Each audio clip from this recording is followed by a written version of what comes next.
Būkite mokytoju. Nepriklausomai nuo to, ar jaučiatės ar nesijaučiate esąs šaunus, jūs puikiai išmanote tam tikrą sritį ir bičiuliam vertėtų iš jūsų pasimokyti. Kaip manote, kokios jūsų žinios galėtų praversti kitiems žmonėms?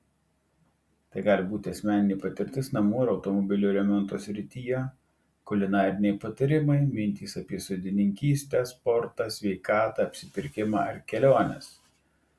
Jūs galite dalytis savo žiniomis, dirbdamas savanoriu, mokydamas sportinių žaidimų, piešimo, amato ar kurdamas asmeninį tinklaraštį.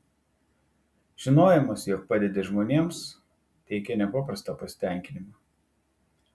Tapkite mokytoju ir būkite naudingas kitiems. Tikiuosi, aš irgi būsiu kažkam naudingas.